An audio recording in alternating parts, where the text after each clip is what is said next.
Welcome to Creepy Tales Network. Christmas is all fun and games until you go to sleep. Hope you sleep well this Christmas after this new episode featuring the FIXER. Don't forget to like and subscribe for more true real-life terrifying stories. About 3 years ago, my cousin Matt and I thought it would be cool to buy a little fixer-upper, hoping to flip it eventually. We really wanted to start doing this full-time, but for now it was a way to make a little extra money on the side, hopefully. The first year we lived there, we made some really good progress, and had the main part of the house completely renovated. It looked like a brand new house. That year, we decided that we would host Christmas to show the family around the house and get the feel for what it was like hosting parties in this new place. It was going to be the first time in a long time that our whole family was going to be together for the holidays.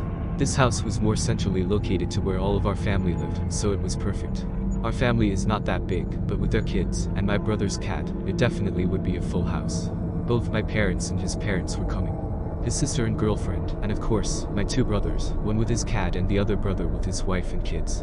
My younger brother, Daniel, took his cat Gary everywhere, so naturally he was also along for that year's festivities. My brother and Gary, the cat, showed up first, about the same time Matt's girlfriend did. My brother had the farthest drive compared to everyone and was going to be staying the night. He brought his cat dressed up in a red and black plaid Christmas sweater. Gary was the coolest cat though, practically like another kid in the family. They brought a few pies, some liquor, and some weird housewarming decorations for the tree. We thought it would be a cool tradition to decorate the tree on Christmas Eve with weird ornaments representing everything we had done that year. Everyone else had arrived by around 5 o'clock, and would probably be leaving pretty late that night. They all lived fairly close and didn't need to stay the night, unless of course they started drinking or got too tired to drive 20 to 30 minutes home. There was plenty of space for everyone to stay, but you know how it is to sleep in your own bed. So of course, people had planned on going home.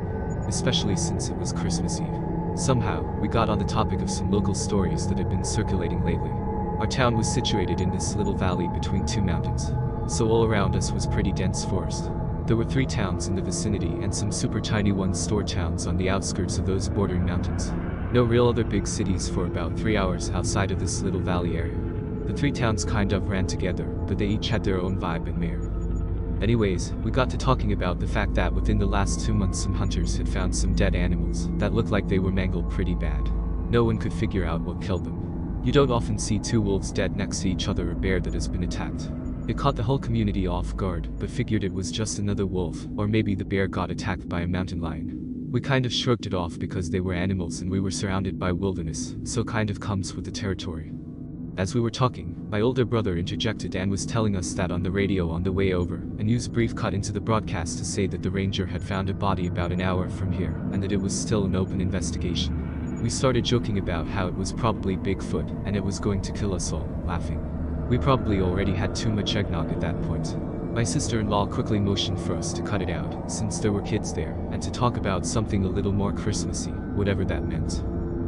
We all spent the next few hours watching the original Home Alone, one of our all-time favorites. A few of us sipped on some peppermint schnapps and hot cocoa, and just relaxed.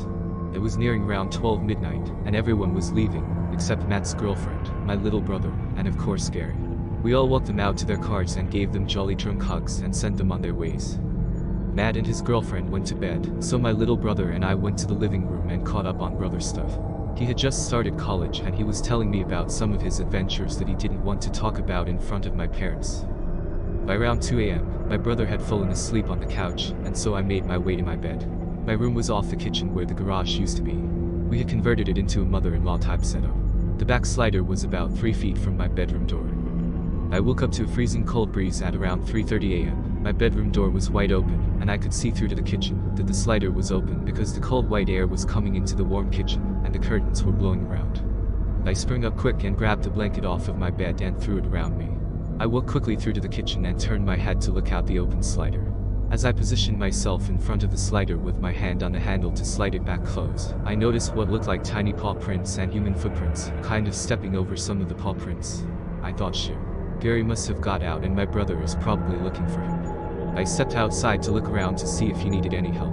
As I got to the edge of the yard, I didn't see anything, so I turned to go back inside, thinking maybe they went back in through the front. As I turned around, I heard my brother calling me from just outside of the yard, where the yard ended and the forest began. Darren! I heard him calling. I spun around back toward the forest. Yeah! I shouted back.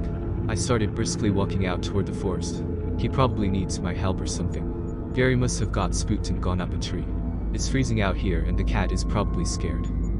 Daniel! I shouted. Where are you? I walked about 20 feet into the forest and he called out again. Darren! He seemed to be right out of my sight. He couldn't be more than 30 feet from me.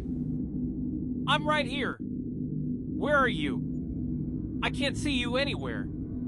I shouted back at him. I felt this weird feeling come over me. It was so pitch black, I could barely see the gray tinge of the darkened snow beneath my feet. It felt like I was walking farther and farther into a dark tunnel, and all I could see was the porch light in the distance behind me getting smaller. Deep inside my gut I just felt weird. I can't even explain it, almost like you have to go to the bathroom, but you don't. Like your insides are heavy and tense, but almost a vibrating feeling inside. Daniel, come on. This isn't funny. I yelled back. Silence. I felt frozen standing there. Darren! I heard again. I could tell he was right there. I heard a branch crack about 20 feet in front of me into the forest. I turned to my right and could now see the house in my peripheral vision. Just as I did that, I noticed a light bouncing around and getting closer to me from the house. I turned my head back to see what it was coming from. It was Matt carrying a flashlight. What the fuck are you doing out here? It's fucking freezing. Are you drunk? He shouted jokingly as he laughed at me. Daniel is out here. I think Gary got out. I said. Matt looked at me puzzled. I don't think so. Daniel is asleep on the couch. The cat was just under my bed. I got up to let it out and heard you screaming out here. He said. A wave of pure terror came over my body. I looked Matt in the eyes and just said, Run! His expression went from laughing to oh, shit in less than 2 seconds. We both ran as fast as we could through the snow. I slipped on an ice patch next to the gate where we kept the hose. The blanket caught on the water valve and fell off, but I was able to halfway catch myself and kept sprinting to the house. By the time we got to the house, Daniel and my cousin's girlfriend were up and standing in the kitchen. What's going on? Daniel asked, half asleep. I have never felt that scared in my entire life. It was a level of fear and confusion I can't even describe. As I started to tell Daniel what had just occurred, his face turned to sheer terror as well, as we realized that someone or something was luring me into the woods using Daniel's voice as bait. What could have mimicked him so clearly? What left footprints in the snow? Something had been in our house. We never figured out what that was or who it was. After some research, we thought maybe it was some kind of skinwalker. But we don't know anything for sure, just that we now keep the gate between the yard and the forest locked permanently. And we do not go out there after dark. We also have put up a security camera system so our house is monitored at all times for any movement at all. My dad is a police officer, so we knew that there was no use calling the sheriff because no crime had been committed, no one was hurt or missing, and no damage had been done anywhere. It was just our story. Over the next 6 months, they did find 2 more bodies within a 100-mile radius of our house. Then it just stopped. They never found what killed them or those animals. I don't know if what I experienced that night had anything to do with those cases, but the fact that it happened in the middle of all of that is terrifying in and of itself. Thank you for tuning in to today's episode of Creepy Tales Network. Don't forget to like, share and subscribe for new true life scary stories.